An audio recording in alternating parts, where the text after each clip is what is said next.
name is Becca, welcome back to my channel, and today I'm here with another weekly reading update plus a haul, because I do actually like doing these kind of hauls. This one's going to be a book haul though. It's a mini half-price books haul because I went to shopping. So yeah, like I think every week you're going to get sneak peeks to what I bought for the week. This isn't everything I bought for the week, but it's just a little something. I got 4 books at Half Price Books, and I thought I would show you. I just went to Half Price because I had just gotten paid, and I wanted to spend some money and get some books, and so I did that. It was a really good day. I had a lot. You just saw what that book is, probably. I had a really hard time getting out of the bag. But yeah, I just wanted to buy some books and just, you know, decided to go to Half Price. And it was great because I got 4 books, and they're all 4 books that I'm really excited about. So let's jump into this haul. First off, we have The Rogue King by Abigail Owen. It says Inferno Rising, so I'm guessing this is going to be a series of some sort. I did not ask for Siri. Shut up. Okay. Have to worry about that now. But yeah, this is a dragon shifter romance, I believe. It says, Kasha? I'm gonna do Kasha. Kasha Amon is a master at hiding. Who and what she is makes her a mark for the entire supernatural world, especially dragon shifters. To them, she's treasured to be taken and claimed. A golden ticket to their highest throne, but she can't stop bursting into flames, and there's a sexy dragon shifter in town hunting for her. Yeah. This is actually available on Scribd as an ebook, and I was just gonna read it there, but then I saw it and it was pretty cheap. It's only $4, and it was in really good condition. And I'm like, well, might as well get just... You guys know how I feel about mass markets, but for some reason I can't stop wanting to get them now. So, yeah, they're like crack now. And I don't really like reading from them, but I have the ebook on Scribd. So is this a waste of money? I don't think so. Not if I like it. If I really like it, this is going to be fantastic. If I don't like it, I'm going to be mad. But I'm only going to be mad at myself. Okay, so then we have another mass market that, yeah. This is How to Love a Duke in 10 Days by Kerrigan Byrne. Yeah, Kerrigan Byrne. And this is in pretty decent condition as well. There's just like a little, like the spine kind of broke a little bit. Yeah, you can kind of see that. But this is a historical romance. I've heard really good things about Kerrigan Byrne. And this one I don't think I can get an ebook for, so look at that. I think I can get an audiobook for it though, but I don't really like reading historical romance, listening to it anyway. So this is famed and brilliant Lady Alexandra Lane has always known how to look out for herself, but nobody would ever expect that she has darkness in her past, one that she pays a blackmailer to keep buried. Now with her family nearing bankruptcy, Alexandra strikes up upon a solution. Get married to one of the Empire's most wealthiest eligible bachelors, even if he does have the reputation of a devil. That's kind of all I want to know, but, okay. Piers Gedrick Atherton, the Duke of Redmayne, is seeking revenge, and the first step is securing a bride. Winning a lady's hand is not so easy, however, for a man known as the Terror of Torcliffe. Then Alexandra enters his life like a bolt of lightning. When she proposes marriage, Piers knows that, like him, trouble haunts her footsteps, but her gentleness, sharp wit, independent nature, and incredible beauty awakens every fierce desire within him. He will do whatever it takes to keep her safe in his arms. Yeah, can't wait to read that. And then I found a paperback copy of City of Brass by S.A. Chakraborty. I read this last year, I believe, and really loved it. So I haven't read the second one, Kingdom of Copper, yet, but I am excited. And the cover reveal for Empire of Gold just got announced. So yeah, I'm just really excited to have this. I couldn't believe I found it. And it's in relatively really good condition. So, I mean, there's just some scuffs here and there, and I can deal with that. So, I'm happy. Oh, man. I feel like I want to reread this before going into Kingdom of Copper, but we'll see if that ever happens. And I don't even know when I'm going to go into Kingdom of Copper anyway, so. And then for the one you probably already saw, and that is The Starless Sea by Erin Morgenstern, the author of The Night Circus. Oh man, I have been awaiting this book ever since I found out about it, and I pretty much went to half price just to get this. Now, I probably could have gotten this a lot cheaper, probably on Amazon, or Barnes & Noble online, anywhere, but I just wanted to see it, and then I was like, I'm just gonna buy it. It's freaking gorgeous. Like, I love this so much. And then, yeah, and then you can see like the end papers.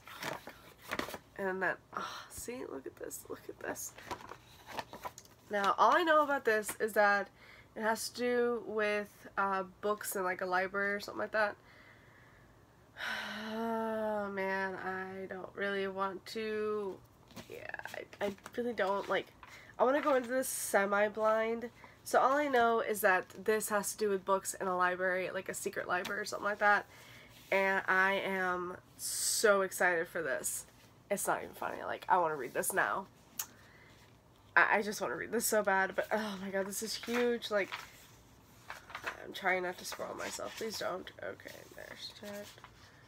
This is 494 pages, just nearing 500, but oh my god, it's so pretty, and I love it, and this is just my everything now, so there's that. Alright, that was my haul from Half Price. Now we can actually get on to the books that I've read and is currently reading. Alright, so first off, I finished The Merciful Crow by Margaret Owen.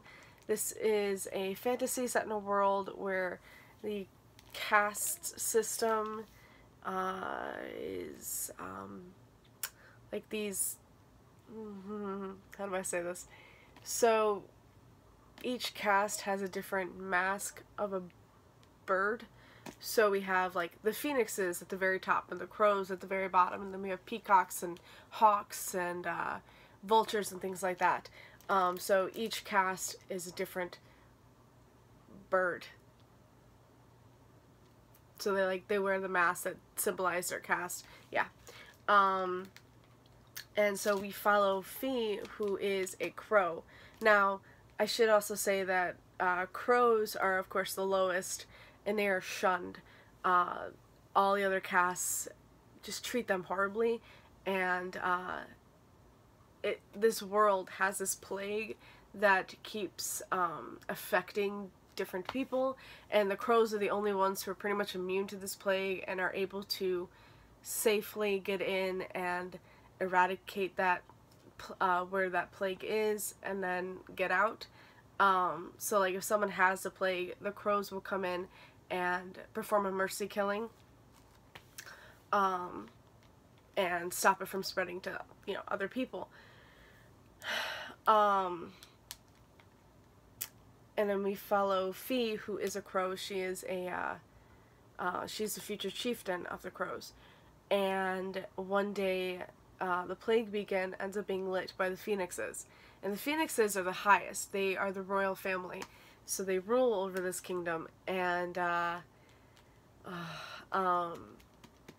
ends up being the crown prince and his bodyguard, who has been affected by this plague.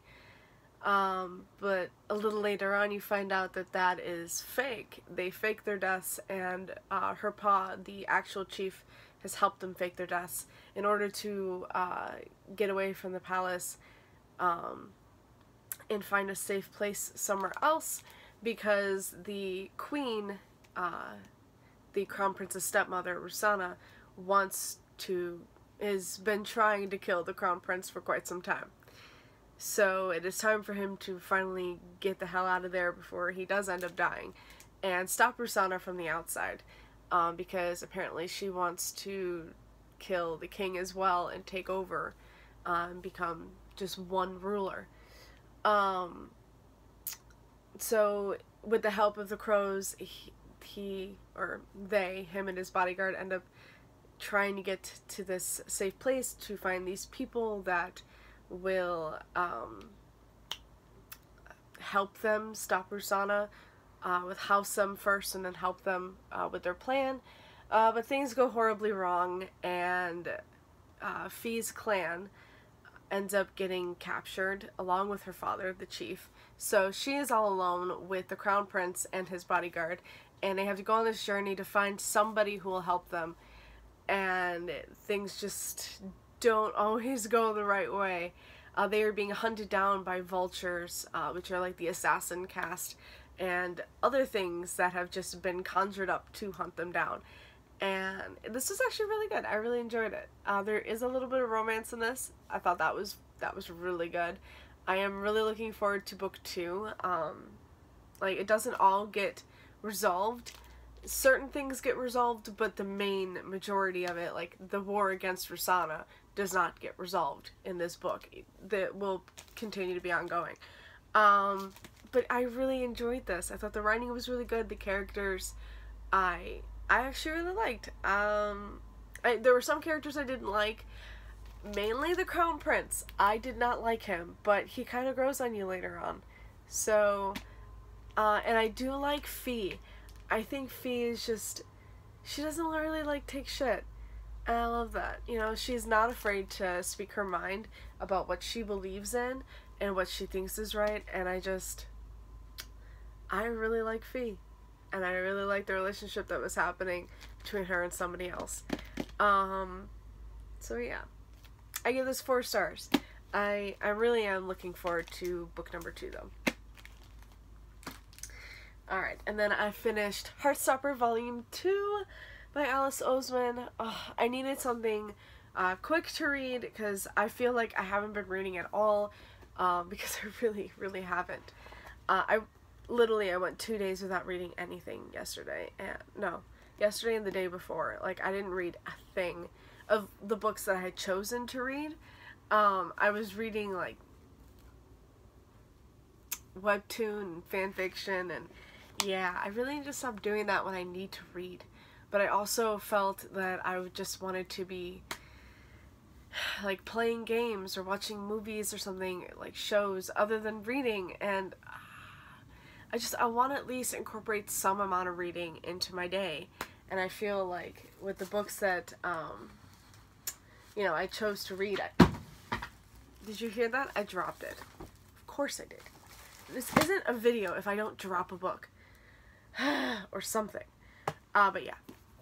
So, I just feel like I haven't really been reading, so I wanted to pick up something that I could read really quick.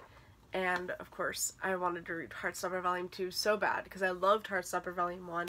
And this was no exception. This was a 5-star read. It was fantastic. I love Nick and Charlie. It's just so wholesome and perfect, and it's just heartwarming, and it's everything I wanted, and I loved it. I need Volume 3 so bad. Alright, and then the other book that I read was Silk and Steel by Ariana Nash. Oh man, how do I talk about this book? Okay, so this is the first book in a series, and this follows... Okay, this is the first book in a very smutty fantasy series. Very smutty. I found out about this book in this series from Pierre Ford. Well, just this book. She had started reading it, and like she kind of put it down. She's thinking about picking it back up. I thought it sounded intriguing, though I went into it knowing that it was going to be problematic. Okay, so like I said, it's very smutty, a fantasy series, and we have 3 races: the dragons, the elves, and the humans. And the elves and the humans are both warring against the dragons, but the humans and the elves used to work together to try and destroy the dragons, but after so many centuries, I believe, they have separated and gone their own way. So we follow Eroin, at least that's what I think his name is, and he is an assassin elf, and he has infiltrated the dragon palace in order to kill the queen, but then he is stopped by the dragon prince, Lysander. Oh man. And Eroin is thrown into this dungeon and tortured. and stuff. And you find that Lysander is actually kind of attracted to this elf. Lysander is gay, which I really love. And his mother, the queen, does not like that. She finds that very weak, and she needs him to breed. And in order to do that, he needs to be able to lie with a woman, and he can't. Because he's not attracted to women, he's attracted to men. And his mother ends up jacking him off in order to make him feel like shit. Excuse my language, but still, like, what the hell? So, yeah. This one is very weird. Kind of interesting, intriguing, but ultimately very weird. So of course we have trigger warnings for rape, incest, and abuse. There might be more, but that's all I can think of so far. Like off the top of my head. So like I said, it was interesting. I gave this 3 stars. The incest, you know, the mother with the prince, it only happens, like, I think once or twice, and it's only for a little bit, and then it's like, you know, of course Lysander has feelings about what has happened, and he, how do I say this without, like, spoiling anything? But, ultimately Lysander's not like other dragons. He feels like his race is an awful race, and they do need to be stopped. And he ends up helping Eroin escape and stuff like that. But like I said, it's very smutty. At least the first one is. I have started reading the second one, so I will show you that, if this will.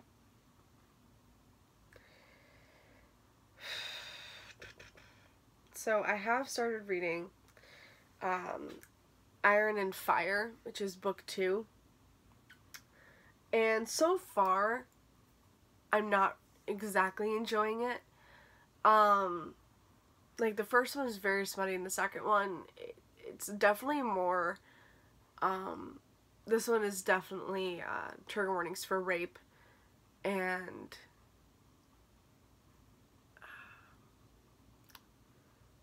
I can't really, maybe abuse? Maybe? But yeah, really though, it's really high trigger warning for rape.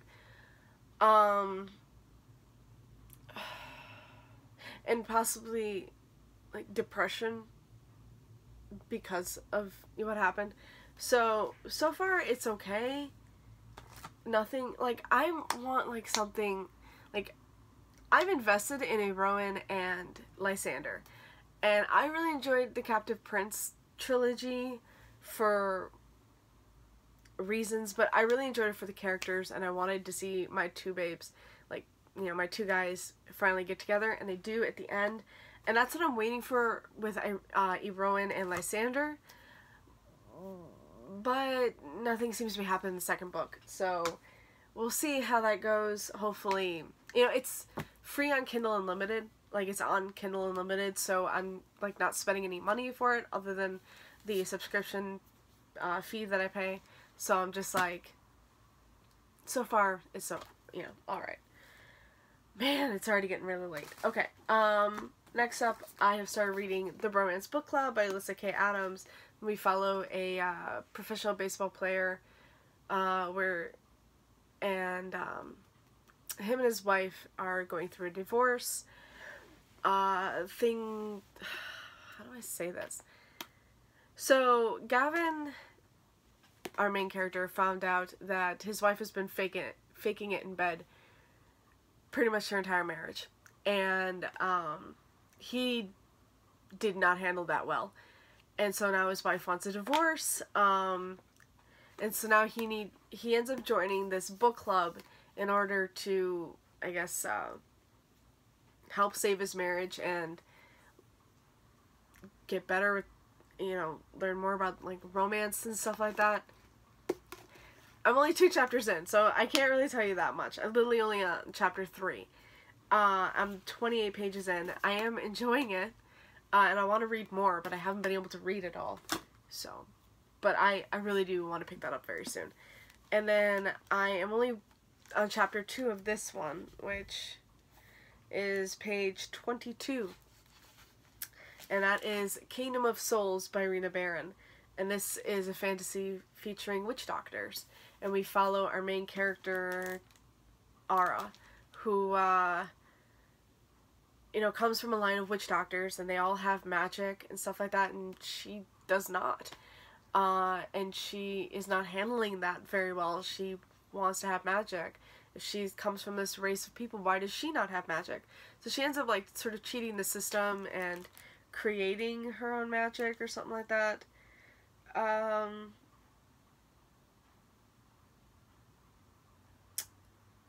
Charlatans in the market trade years of their own lives for a taste of magic without knowing how many each ritual will take. So I'm guessing she's going to have to trade years of her life in order to kind of get some magic. We'll see how that goes. Again, like I said, I'm only in chapter 2, so I only just found out that our main character doesn't have magic. And she's not happy about that. Even though everyone is telling her, don't worry, it'll come at its own pace, she's just like, no, I want it now.